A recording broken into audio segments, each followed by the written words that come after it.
In the heart of Olo Market, a strange woman known as the Silent Braider captivated everyone with her incredible hairstyling skills. No one knew her name or where she came from, but her silence only added to her allure. As the lines grew longer for her services, jealousy brewed among the other braiders. One determined braider named Nonso decided to uncover the truth behind this mysterious woman.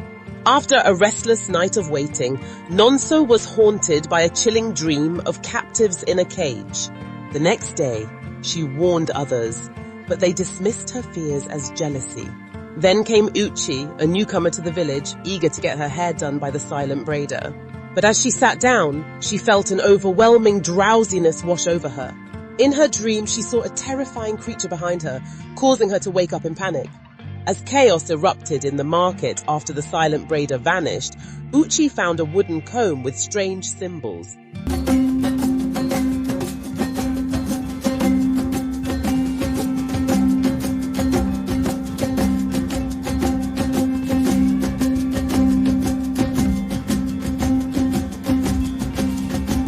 Once upon a time, in the bustling Olo Market, lived a peculiar woman who had earned the nickname the Silent Braider.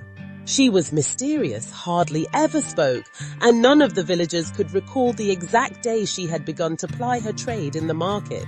All they knew was that one morning they had found her quietly braiding the hair of a woman no one had ever seen before. The woman receiving the braids never uttered a word, and neither did the braider.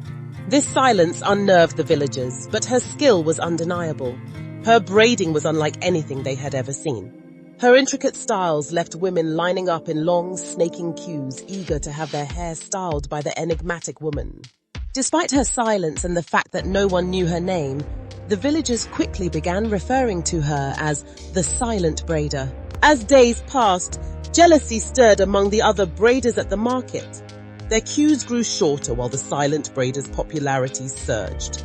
Her corner of the market was always buzzing with excited customers, and the other braiders were left with empty stools and idle hands. One of these braiders was Nonso, a well-respected woman who had braided hair for years. She could not understand why customers preferred this silent stranger over her and the other braiders. Curiosity soon got the better of Nonso, and she decided to uncover the truth behind the Silent Braider. One evening, after the bustling crowd had left the market, she remained hidden, waiting for the Silent Braider to finish her braiding for the day. Nonso was determined to follow the woman and learn where she lived and who she really was. But as hours passed, fatigue overcame Nonso. Soon, she found herself drifting off into a deep sleep.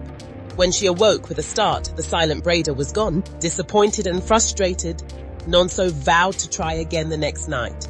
As she walked home that evening, a sense of dread hung over her. Her sleep was troubled by dreams. In one dream, Nonso saw the Silent Braider standing before a cage filled with villagers, all of whom had once lined up to have their hair braided by her. These captives were writhing in agony, screaming for help, but the Silent Braider said nothing. Instead, she stood calmly, her eyes dark and hollow. Nonso recognized many of the prisoners as women from the market, people who she knew well. She awoke, drenched in sweat, her heart pounding in her chest. The dream had rattled her to her core. Nonso raced to the market the next morning, determined to warn the other women about what she had seen. When she arrived, a group of women was already standing in line, waiting for the Silent Braider. Nonso rushed over to them, cautioning them to leave, to stay away from the Silent Braider and her strange braiding. But the women only laughed, accusing her of being jealous. They scoffed at her warnings, insisting that there was no harm in getting their hair done by the silent woman. Dejected and unsure of what to do, Nonso retreated to her corner of the market, doubting herself.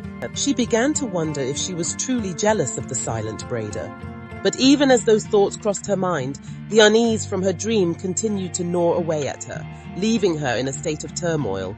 Meanwhile, the line for the Silent Braider continued to grow. That morning, a young woman named Uchi joined the queue. Uchi had only recently moved to the village and had heard about the strange but talented braider. She had arrived early, hoping to get her hair done, but was surprised by the length of the queue. As she waited, she couldn't help but notice how the other hair braiders sat idle, without any customers. It was odd to her that one braider could draw so much attention when others were available. After hours of waiting, it was finally Uchi's turn. She sat down, and as the Silent Braider began her work, Uchi felt an overwhelming sense of sleepiness wash over her. She found herself drifting into a deep, unsettling sleep. In her dream, she was being dragged by the Silent Braider toward a large, menacing cage. Inside the cage were people, men, women, and even children, all locked up, screaming for help. Uchi struggled, breaking free from the Silent Braider's grasp, and ran for her life. As she fled, the faces of the trapped villagers haunted her, their eyes filled with terror. She woke up with a jolt, her heart racing and her skin slick with sweat.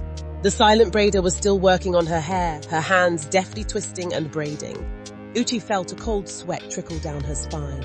She reached for her small mirror from her purse to check her hair, but what she saw in the reflection was not her hairstyle. Standing behind her was a horrifying creature, its eyes glowing red, its face twisted in malice. Uchi screamed, pushing herself away from the stool with such force that she stumbled backward. Her scream startled the other women waiting in line, and they all stared in confusion. But before Uchi could explain, the Silent Braider suddenly vanished, disappearing into thin air.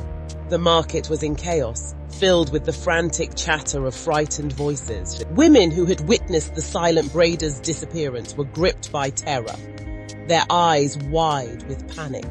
Uchi, still trembling from her experience, attempted to convey the horror she had seen in her reflection. She described the monstrous figure that had loomed behind her, but her words were met with skepticism. As the crowd began to disperse, Uchi's gaze fell upon something unusual on the ground. It was the Silent Braider's wooden comb, and there was an unsettling aura surrounding it. When she picked it up, she saw symbols etched into the wood. Symbols she did not understand.